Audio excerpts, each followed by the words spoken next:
ఒకసారి నాటిన కోఫోర్ స్లిప్స్ని కంప్లీట్గా నేనైతే 2014లో పెట్టానండి. ఇప్పటికి 8 ఏళ్ళు అవుతుంది. 8 ఏళ్లలో కూడా మనకి ఎట్లాంటి ఇబ్బంది ఏం లేదు. ప్రతి ఎవ్రీ ఇయర్ కూడా ఎండాకాలం మాకు వచ్చిన డంగని దాంట్లో డంప్ చేస్తాము. మాకు సఫిషియెంట్గా దగ్గరలో చెరువులు అవి ఉన్నాయి అండ్ వానలు కూడా సకాలంలో పడుతున్నాయి కాబట్టి ఇప్పటికీ మేము 8 ఏళ్ళు అండి. మీరైతే చూడొచ్చు అక్కడ 10 to 12 feet మనకి ఇదిగా ఉంటుంది. మాకున్న 50 యానిమల్స్కి కూడా డైలీ పొద్దున ఒక 2 ట్రక్కులు, సాయంత్రం ఒక 2 ట్రక్కులు మేము కంప్లీట్గా ఈ కోఫోర్ని మాత్రం తీసుకుంటాము. నైట్ పూట 3 daysకి ఒకసారి ఎండు మేత అనేది గేదెలకి ఇవ్వడం జరుగుతుంది. ఎండు మేత అనేది మేము ఓన్లీ నైట్ పూటే ప్రిఫర్ చేస్తామండి. నైట్ పూట ఎందుకు ప్రిఫర్ చేస్తామంటే ఈజీ డైజెస్ట్ ఉంటుంది. At the same time animal అనేది పూర్తిగా రెస్ట్ మోడ్లోకి యాక్టివేట్ అవుతుంది.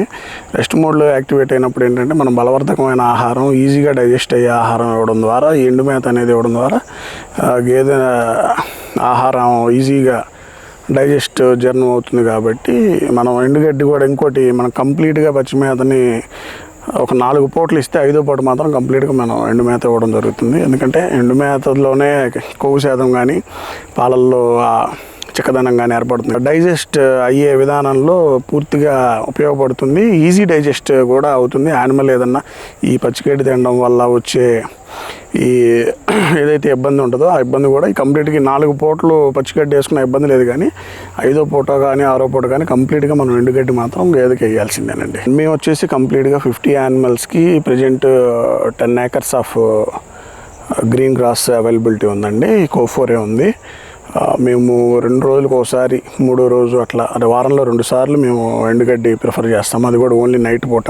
అయితే ఎండుగడ్డి మేము ఏం చేసామంటే 20 ట్రక్కులు మేము స్టాక్ పెట్టుకున్నామండి. ఇప్పుడు ఇది ప్రజెంట్ నవంబర్ కాబట్టి కంప్లీట్గా అయిపోయింది. ఇంకొక 1 month స్టాకే అవైలబుల్ ఉంది కంప్లీట్గా. ప్రతి సంవత్సరం కూడా మేము సంక్రాంతి టైంలో ఒక కాంట్రాక్టర్కి కాంట్రాక్ట్ ఇచ్చేసాము. 20 బళ్ళు కూడా 10,000 రూపాయల కాడికి మాకు ఇక్కడికి తీసుకొచ్చి వాళ్ళే వామేసి నీట్గా వెళ్తారు. 20 బళ్ళు మాకు సఫిషియెంట్గా 20 బళ్ళు కూడా 1 year వస్తుందండి. మేము వారంలో 2 times వేస్తాం. ఫీడ్ మేనేజ్మెంట్లో నేను ప్రజెంట్ నా డైరీ ఫామ్లో నా అనుభవం కొద్దీ నేనైతే శనగనున్న at the same time protein food అయిన శనగనున్న, దాంతోపాటు తవుడుతో పాటు కొబ్బరి చెక్క, ఈ 3 రకాలే నేను వాడుతున్నాను. ఈ 3 రకాలతో పాటు ఉప్పు, బెల్లము, కాల్షియం, లిక్విడ్ కాల్షియం ఇవి యూజ్ చేస్తాను. కంప్లీట్గా ఈ 3 మీదే నేనైతే వెళ్తున్నానండి. పాల దిగుబడి కూడా చాలా బాగుంటుంది. యానిమల్ కూడా ఒకసారి అలవాటు పడిన తర్వాత ఈ శనగనున్న, ఈ కొబ్బరి చెక్క, ఈ తవుడు, ఈ 3 ఏదైతే ఉన్నాయో హై ప్రోటీన్ ఫుడ్ కాబట్టి కంప్లీట్గా యానిమల్ కూడా ఇష్టంగా తింటుంది. కాబట్టి ఆ 3టికి ఎప్పుడైతే అలవాటు పడుతుందో కంప్లీట్గా ఇతర దానాలతో పోలిస్తే ఈ 3 కలిపి ఇవ్వడం ద్వారా మనకి ఒక్కొక్క గేదెలో కూడా 1 లీటర్ డిఫరెన్స్ అనేది నేను చూశానండి. ఒకసారి మీరు కూడా ప్రతి డైరీ ఫార్మర్కి నేను చెప్పేది ఏంటంటే ఈ 3 కలిపి శనగనున్న, తవుడు, కొబ్బరి చెక్క, ఈ 3 కలిపి ఉప్పు, బెల్లం, లిక్విడ్ కాల్షియం ఇంతవరకు వాడి సపరేట్గా ఒక 2 గేదెల మీద మీరు ఒకసారి దాన్ని ట్రై చేసి చూడండి. వాటిట్లో ఇది వాడిన తర్వాత ఒక వారం తర్వాత చెక్ చేయండి. ముందు 3.5-4 లీటర్లు ఇచ్చేది కంపల్సరీగా ఒక 1 లీటర్ అనేది ఎక్స్ట్రా ఇస్తుంది. మన ఫామ్లో మనం ఫాలో అయ్యే ఫార్ములా అయితే మాత్రం ఉదయం పాలు తీయడానికి ముందు దాణా ఇవ్వడం జరుగుతుంది. మధ్యాహ్నం కూడా మేము 3 గంటలకి పాలు తీయడం స్టార్ట్ చేస్తాము. 2:30 ఆ ప్రాంతంలో మేము దాణా ఫీడ్ అనేది దానికి ఇస్తాం. తిన్న గేదె ఏంటంటే ఆనందంగా ఉంటుంది, సంతోషంగా తిన్న ఇదిలో నెక్స్ట్ మనకి పాలు ఇవ్వడానికి సహకరిస్తుంది. లేకపోతే ఆ దాణా మీదే మనల్ని ఇబ్బంది పెడుతూ ఉంటుంది. కాబట్టి ఏదైనా కానీ పాలు పిండడానికి ముందు ఒక అరగంట ముందు మనం కనుక దాణా ఇవ్వడం జరిగితే గేదె మనకి పూర్తిగా ఆ పాలు తీసే టైంలో మంచిగా సహకరిస్తుంది. కంప్లీట్గా మనకు వచ్చేసి మనం ప్రిపేర్ చేసిన ఫార్ములాస్ తోటి కనుక డైరీ ఫార్మింగ్లో మిల్కింగ్ కేటగిరీలో ఇప్పుడు నేను 50 యానిమల్స్తో మిల్కింగ్ కేటగిరీ చేస్తున్నాను.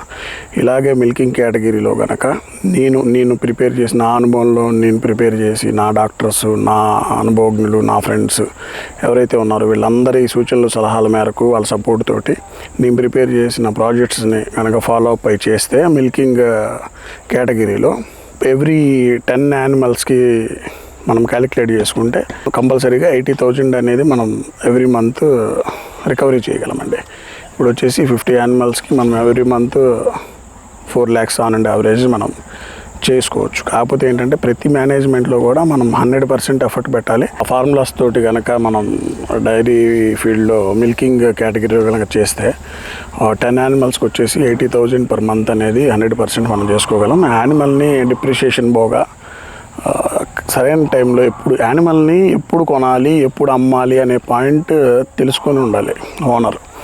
సకాలంలో యానిమల్ని అమ్మగలగాలి. ఇప్పుడు యానిమల్ని 1,00,000 రూపాయలు పెట్టి కొన్నారు, ఒక 2 నెలల దాకా 3 నెలల దాకా అది కట్టలేదు, 90 days అయింది. అక్కడ మనం డెసిషన్ పీక్ టైంలో కరెక్ట్ టైంలో డెసిషన్ తీసుకోవాలి. డెసిషన్ తీసుకొని 10,000 లాస్ అయినా కానీ యానిమల్ని అమ్మేసేయాలి. అమ్మలేకపోతే మీరు దాన్ని ఉంచుకున్నారంటే అది మీకు బర్డెన్. అలాగే మీ డైరీలో మీ దగ్గర 10 యానిమల్స్ మీరు ఉంచుకున్నారంటే 1 lakh burden every month. End of the day అది కట్టకుండా ఒట్టిపోయి 7 నెలల తర్వాత పాడైపోయి మీకు కంప్లీట్గా 30,000 నుంచి 35,000 వాల్యుయేషన్కి అమ్ముకుంటారు. దాని నుంచి వచ్చే పాడి కానీ ఆ దూడ కానీ ఇదంతా కూడా దానికంటే లాసే అయిపోతుంది. కానీ ఇక్కడ నెలకి 20,000 రూపాయలు పాడి మనం తీసుకుంటున్నామంటే 2 నెలలు పాడి తీసుకున్నామంటే 40,000. 40,000లో దాని మీద ఖర్చు ఒక 7,000 చొప్పున 14,000 పోయిందంటే 25,000 ఉన్నాయి. ఆ 25,000లో 10,000 నుంచి 15,000 లాస్ అయినా కానీ యానిమల్ని డేర్ చేసి అమ్మేసేయాలి కరెక్ట్ ప్రైస్కి. అంటే ఇప్పుడు 1,00,000 రూపాయలు కొన్న యానిమల్స్ 85కి అమ్మేయండి. 2 months మీరు పాలు తీసుకొని. మంచి బ్రీడ్ యానిమల్ మీరు 1,20,000 కొంటే 1,00,000 రూపాయలకి అమ్ముకోవడంలో రైతు ఏమి ఇబ్బంది పడ్డాం. ఓకే, మంచి క్వాలిటీ ఉంది, దూడ కూడా 2 నెలల తర్వాత లైన్లో ఉంటుంది, గేదె హర్యానా నుంచి వచ్చి ఇక్కడ మనకు అలవాటు పడింది, ఇవన్నీ కూడా రైతు చెక్ చేసుకుంటాడు.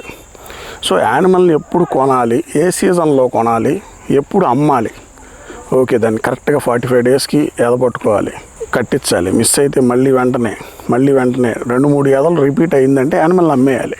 యానిమల్ మీద ప్రేమ పెంచుకున్నారు అంటే బిజినెస్ పాయింట్ ఆఫ్ వ్యూలో మీరు వ్యాపారం చేయలేరు, మీరు అన్ఫిట్.